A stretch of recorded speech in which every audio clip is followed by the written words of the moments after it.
Hi, I'm Ryan, and welcome to a special episode of the Powderkeg Podcast.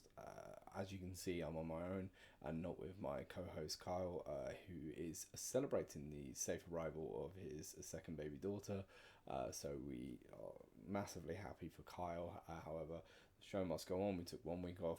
We're not going to take another one. So we're going to be looking at some plays from the Week 10 win over the Steelers. The Romans ground game was impressive.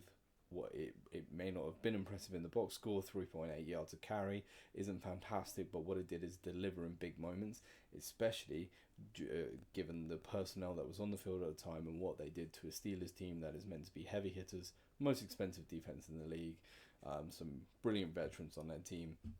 But we're about to see how Greg Roman attacked the personnel they left on the field, how they matched our lighter looks, and how he essentially punished them. So the first play that we're going to be looking at, just to say that I'm going to be drawing along down here on the screen. You're going to be seeing both of those when you're looking at this in tandem with each other. So we're going to get going in just 1 second. So the first play that we're going to be studying is the Chargers are in an 11 personnel pistol single back formation. You can see here from the first alignment that Justin Herbert is about 4 yards off the ball, which is considered a pistol, whereas if he was down here on the 12-yard line, that would be a shotgun formation. This allows us to run a single back without being really far away, which makes the blocking scheme harder.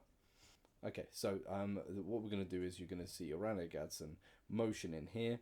That it essentially gives us what is known in Roman's playbook as a weak alignment. So you're going to be looking at the tight end is to this side, the inline tight end, the Y is in this side, but therefore the F, once he motions in here, he's on the opposite side from the Y, hence the weak terminology, because it's away from the run strength.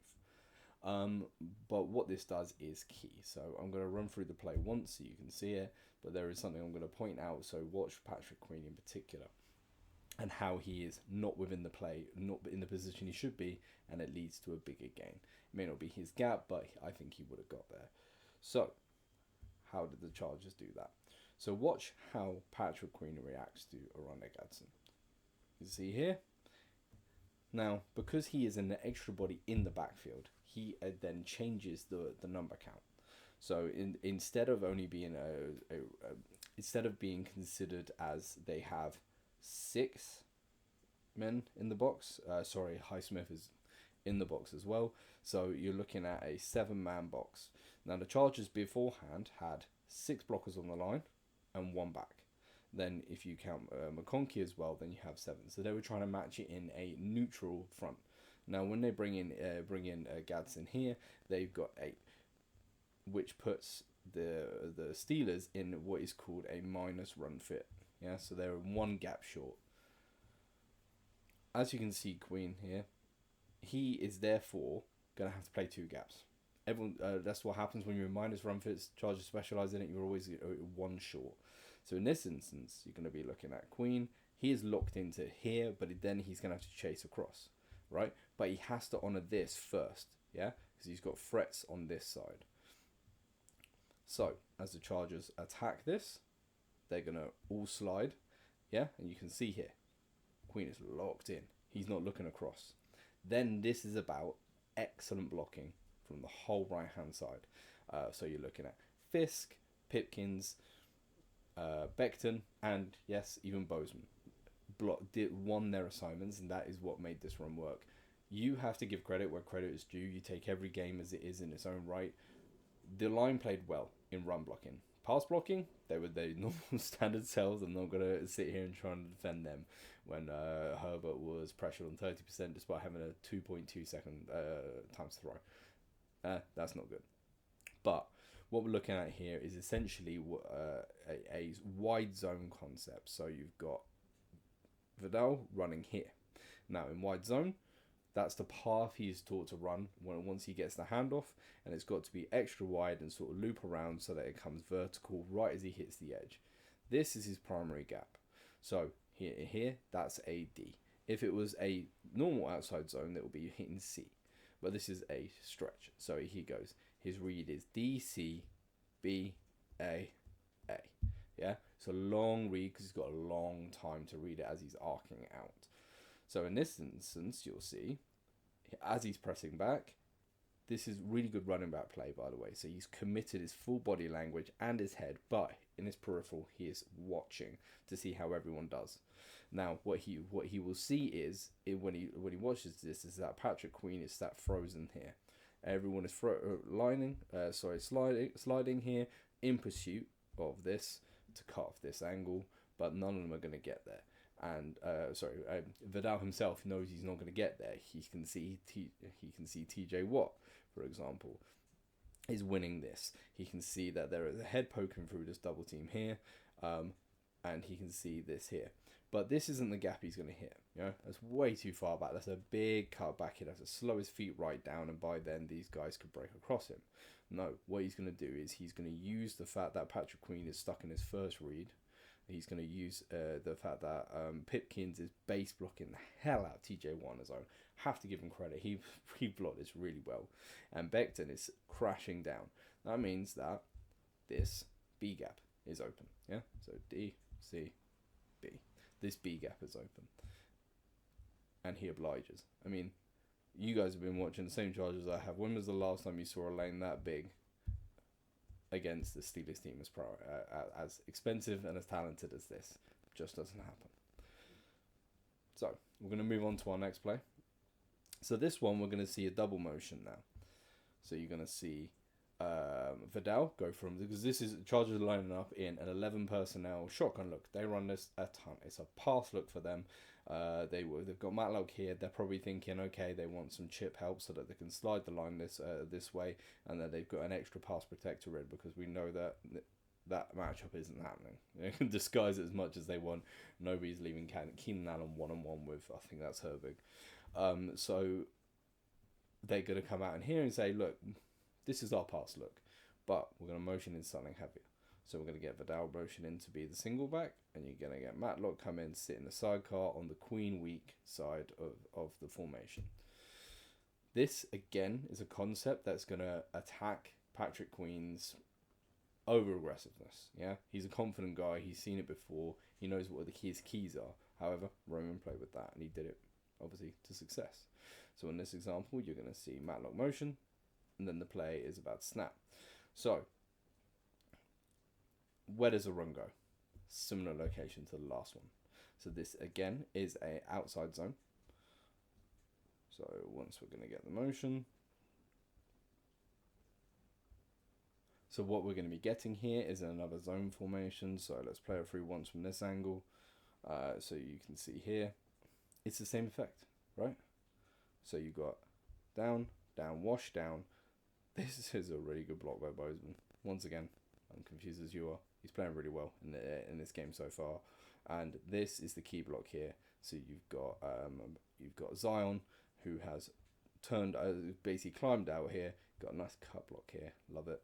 On Hayward, and you're gonna get this wall again. So wall, key man, Patrick Queen. He should be sat here playing this slow.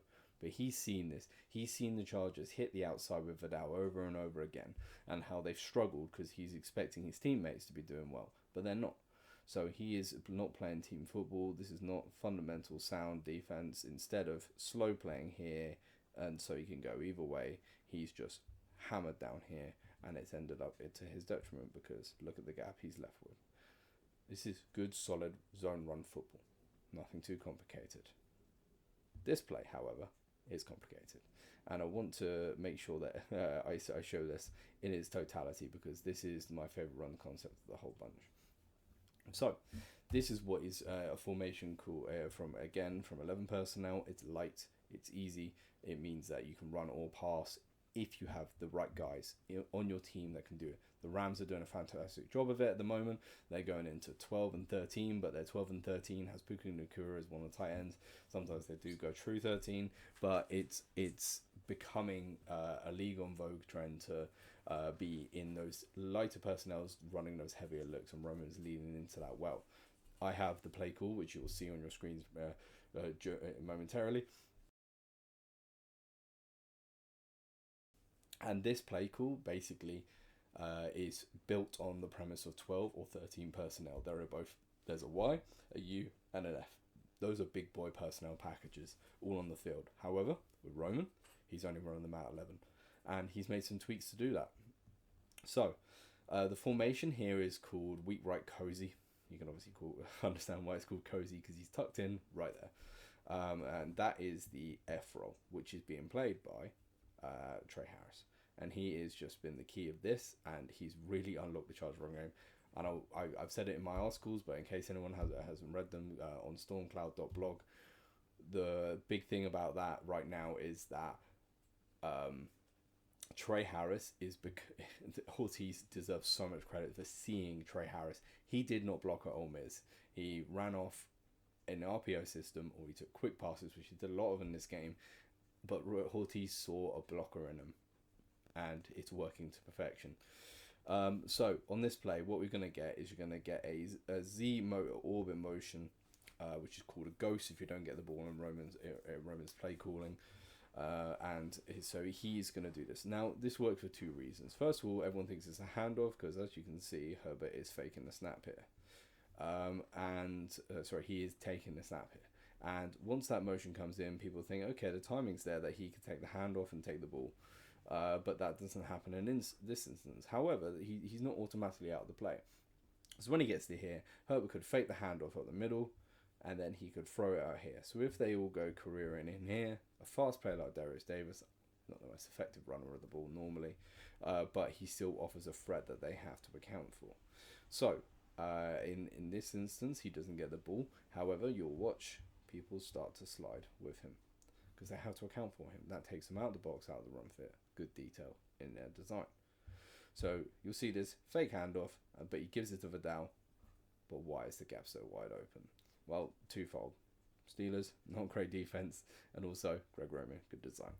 So in Greg Roman's old playbook, in what is his concept, which is called 94, 95, sway easy, with this one specifically within that family called 47 Sun. Now, he used to run this with a pulling center. He knows that's not the skill set he has in his team. Adapt to it. As many people have said, if you don't have the horses, you got to change the courses. So as you would have seen from the play design, what we're going to get is we're going to get Zion as the puller. And that's really key here. It's maximizing the talent of your roster. Your most athletic guy on the interior is the left guard. Pull him whenever you can. Pull him. Zion's had a big mixed bag when pulling. He's grown into the season, and I hope he continues to do so, and he can earn himself a second contract. But he's gonna pull here. Then what you're left with is a tough block for Becton, who is then out of alignment. So as you can see, Benton is outside of him, so he's got to come back and hinge back on him. If I show you that in a different color, so he's got to come back and hinge, which is a tough block to make, but he does it well. Becton has been simply much better in the run game than he has in the past, and I'm hoping with some more consistency that will continue to grow. So you've got your hinge here, your down block here, then you've got a pull. This is quite all common. So what happens here? Then you're going to get Gadsden coming in here, and then you're going to get Pipkins, who's going to be left to climb up to the second level. It all works pretty well. Now add in the extra element of Trey Harris coming in here, and it's a full-on blitz attack into this weak side B gap, and Vidal is left clean up here. In fact, it's so clean that he could have gone with any amount of space. So I'm going to pause it. When you see the big old gap, boom. Again, you don't see many gaps like that in the NFL, not against teams like the Steelers. So if we just wind it back slightly.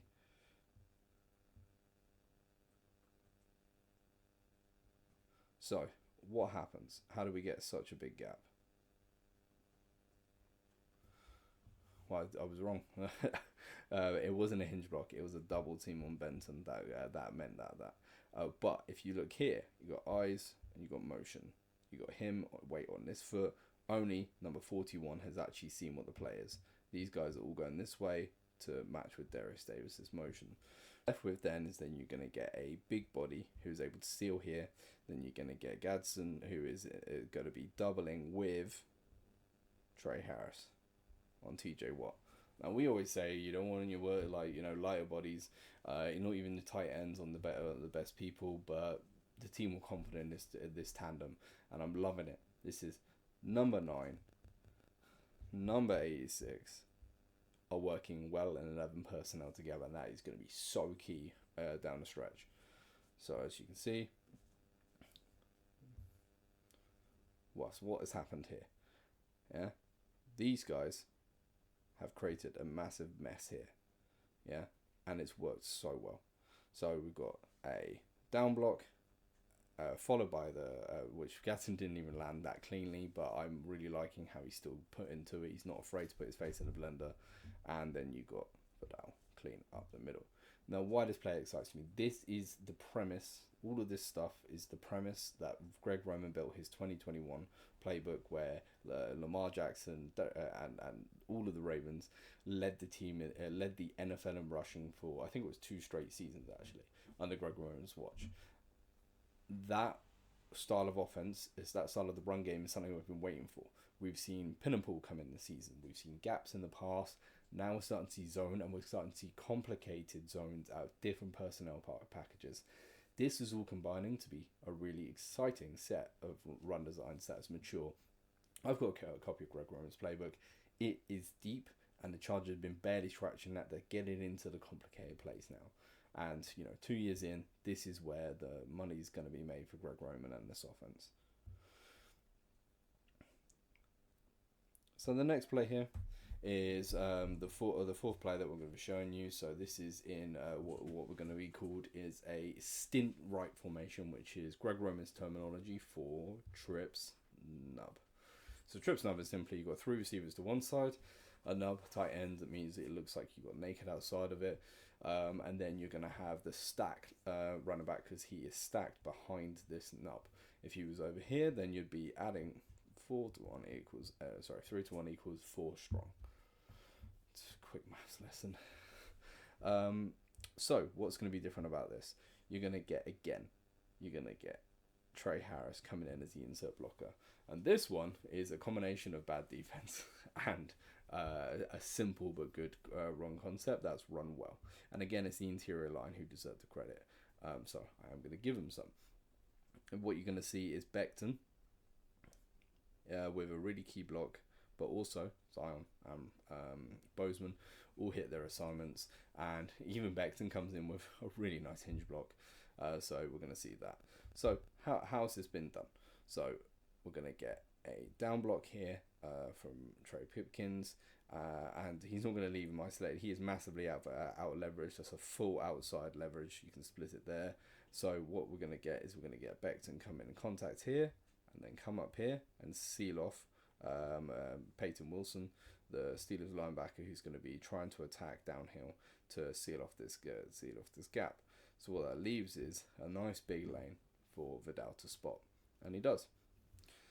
So and as I mentioned, again, a nice job from Bozeman and Zion, and you're also going to get Pipkins one-on-one with TJ Watt, and it's going to work. So as we run this through,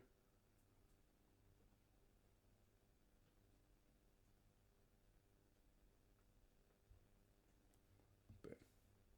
So as you can see here, you get a nice big alley here. However, that's not my favourite part of the play. My favourite part of the play is actually slightly before this.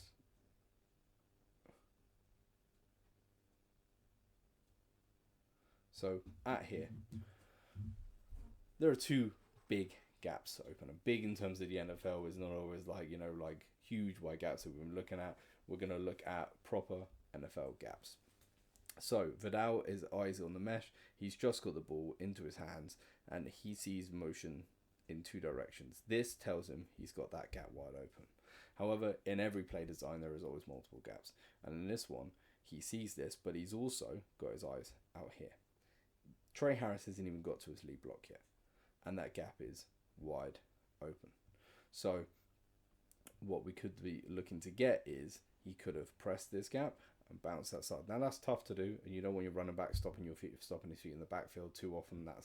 That's why gaps are seen as a bit of a more boom bust, because it's either you're stopping your feet in the backfield and cutting across to get to that big gap, or you're stopping your feet in the backfield and then the wash is coming to get you. So it's usually 1, 2, 1, 2, 1, 2, 15. That's how gap runs are normally run to. So yeah, he flies through. Lovely gap. We're on to the next play. So this play here, so we're going to get yet again another motion. You'll notice that Roman uses motion really well in this. It's not simply just to distract. It's not simply to get a coverage read. It's all tied into the blocking scheme. The insert motions, the Casper, the Ghost. It's all part of the bigger picture, if you will. So the Chargers are lined up in what is started off as with a Z out here, which is Darius Davis before he started his motion. And you got your Y tight end, and then you've got your X on the line, and then you've got your Trey Harris and your F again. So again, 11 personnel acting as if it's 12 personnel. And Darius Davis is running a Casper motion. Beforehand it was Ghost, it was around here. This time it's straight across. So again, perfectly plausible that he could be getting the ball here. Darius Davis has not been involved to date, and it's clever that the Roman has chosen this game to unfold the packages of he's not getting the ball, but he is a threat. He's not getting the ball, but he is a threat. Then he gets the ball, yeah. And I want to see him keep playing with this game because it all looks the same and it's well run here. But with this run concept, you're going to see that it's sold well in the details, and that is what matters, because you can run with someone all day as much as you like and it won't matter. The devil's in the details here. How? So from this formation, we've seen this formation before. Trey Harris in the F usually inserts to help out on the zone, so you're going to get down, and he comes in and attacks the backside. That is not what you get here. So instead what you're going to get is Trey Harris is going to bubble outside, yeah, with the motion to make it look like our brand new lead blocker is lead blocking outside. That's not what happens. But the eye candy is enough to help. See? Shuffle, shuffle, shuffle.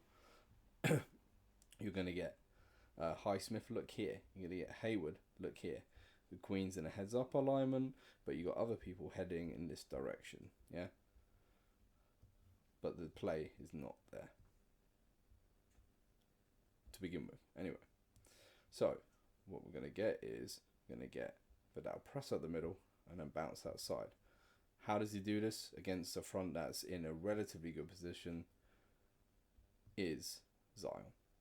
He makes a fantastic block here that not only gets Hayward twisted completely out of the gap, but it means that Patrick Queen is slowed down as well, and therefore allows a big gap here, especially with the kick out where these guys have widened.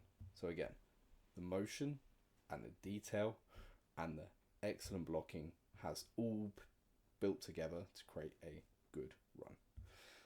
This is key. In other games, we've seen plenty of examples of the Chargers running well, but it's become because of individual efforts from someone like Hampton, or it's become of tricky plays that have been well executed against bad defenses. This is all of the above, jostled into one, and I for one that gets me excited. So the next one, we're also looking at a shotgun double right. It's a completely standard 11 personnel. So again, we've got our standard line. Then we've got Tyler Conkling, and then we've got Trey Harris out here. It looks like they're in man coverage in a standard trips, or tray as some teams call it, because your tight end's involved in that trip side with a shotgun formation. This is a standard inside concept. There is really nothing fancy about this, but the one player who excels in this is Kimani Vidal, and I'm going to give him his flowers, because this is, when you watch it, is going to be a lovely bit of work. So it presses the gap and flies out. We're going to go into that in a second, but there are some other contributors on here, so I want to give them the credit they deserve. So on this, watch QJ at the top of the screen. So he's going to run him off and then get into a base block position, frame him out. Vidal flies in the back of him. Probably could have found a way to the end zone path there if you read him either side, but QJ's got into that base block. It's something he's got a lot better at this season. The other block that was key in this is Deckless. This 2-play sequence down in the red zone is the best work he's done so far. When I went over his tape from the preseason when he was at the Texans, I said that he is he's a much better run blocker than he is a pass blocker. And it excited me because it was something we hadn't seen from our other side tackle. I thought Joel was on the left, Deckless was on the right, but that didn't pan out. But here he is going out here, and then he gets a hand on. It may not seem much, but to do that means that Vidal can press up here and then bounce. But Vidal's footwork is everything here. I'm not going to sit here and pretend like the play would have happened if it wasn't for this brilliant bit of footwork from the back out of Troy in his second year. So to get completely to the point where you're flat up, you got a guy right in your face, and you're able to cut laterally around here and carry as much speed as he does. I can't tell you how difficult that is. So credit where credit's due, and yeah, down into the red zone, right into near the goal line, and it's another great position to be in. So the play afterwards is play 7 in this video sequence, and it's going to be the first that we're going to see from 12 personnel. So you will see 2 tight ends on the field. You might think, oh, but I've only got one in here with Fisk. Nope, we got Conklin out here. So they wanted them to be in this look. Not entirely sure why, because the Steelers could have come out and thought they are going to run it. And the role that Conklin plays in here isn't necessarily, we really needed a tight end out there. But it did work out. So I'll give them credit. It was just unnecessary to invite the extra big boys down in the red zone. So we started out a second ago with Fisk over here, again making up a trips or a tin formation in Roman's playbook. And what the motion does is it puts it into a deuce doubles. So he sits under here, tucks right under the wing of Deckless. So the concept on this one, so I'll play it through once for you to look at, and then I'm going to talk through the concept. So you'll notice there's some motion at the line, and Vidal gets a pretty clean run to the end zone. How they got there is great design, even though it is relatively simple. So Conklin is out here one-on-one. He's going to make a base block, nice and key. So where are your number of overloads going to come if you're going to attack their side? So you're going to get Sawyer coming crashing down on the edge. You're going to get he's going to play heavy on the inside shoulder and then stack out. He's going to flow. He's going to go inside, and Queen is going to race. So he's either going to race to the edge or he's going to cut back here, and then you're going to get Ramsey doing the same thing. So how do the Chargers negate this? So first of all, they're going to motion Fisk over. You're going to receive the Steelers respond to it. So let's watch that first, so I can check for their alignment shifts. So we can see here now that the Steelers have gone into a slightly different front, which is basically down into an underfront with you've got your nose heads up, playing a 4-eye. And therefore you've got Sawyer on the edge, you've got Queen playing heavy on this gap, and then you're going to have Ramsey come across play support or get downhill. Then you're going to get a flow. But to be honest, none of that matters because it's so close to the goal line that they aren't going to get there in time. So it's very much about the half field in this instance. So how do the Chargers attack it? They can clearly see where the run fit's going to be. It's not very complicated. So you're going to get an absolutely excellent block from Deckless here. The best block he's made in the Chargers uniform, maybe in his career, where he's going to seal off this inside. You're going to get Zion engage, and then he's going to climb to seal off Ramsey. Yeah, I can't remember if he meets him in the straight or on the pull. You're going to get Fisk, who's going to hit Jack Sawyer. And then, as I said, you've got Conklin out here. And then you're going to pull Bradley Bozeman to clear the way. He's going to meet Queen here. That's everyone accounted for. That's everyone that's able to. You're going to get Bozeman seal off here. You're going to get Becton seal off and basically look for work back here. But that's a run concept, and as you can see, it works for absolute wonders. Because even if I take it back slightly,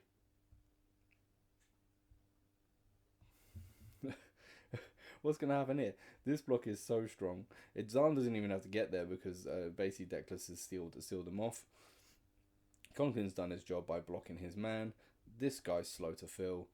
Base block here by Fisk is excellent. And Bozeman, he does meet Queen, but it's basically on the goal line.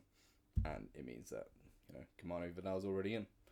So, another excellent run concept that outmatched the run fit that the Steelers were going for. So, as I mentioned earlier, that the whole point of running Darius Davis this much is that you're eventually going to catch him once without thinking he's going to get the ball. And in this play, it ended up happening. So again, you're going to get the motion all the way over. He runs the Casper motion, which means he's not the Casper, because he got the ball. He's running the fly motion, which is in front of Herbert, so that he can get the ball. And as you can see, he's already moving. No one's budged. That's going to be the key, because you got them to sit still on the play before. Yep. So everyone's slow because they've waited for him to actually get the ball, which means that position versus a player already in motion who is much faster means he's going to lose that foot race. So the Chargers are going to make this work by Bozeman blocking here. Then you're going to get pull 1, pull 2. You've got a spare man here. You've even got another man here. You got QJ here. You got bodies everywhere. And to be honest, whenever I see these plays, my head keeps thinking, imagine if we had someone properly dynamic rather than just fast. Davis running this. And I think it's going to be something the Chargers are going to look to address next season if they continue on with these concepts. Because in my mind, QJ misses his block. Not great, but carries on running. But that there is the alley he's got to work with. And he only beats one man.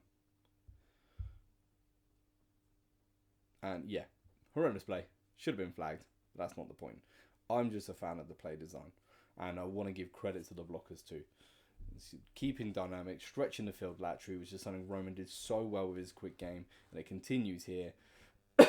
And the blocking definitely could have been better. But it did pay dividends. Now we're into the final play. And this is when the Chargers were trying to kill the game. This was the only successful play they had on the drive. So it mattered a lot. So we're going to run it through. It's a toss play with a pin pull, with Declan leading. But you're going to see some down blocks as well. But I think this was called on the Steelers in the end. So we're going to run it through this way, and then we're going to go back to watch it once more. So this is what I love. Lad McConkey, towards the end of the game, just flies into someone who's got probably 80 pounds on him.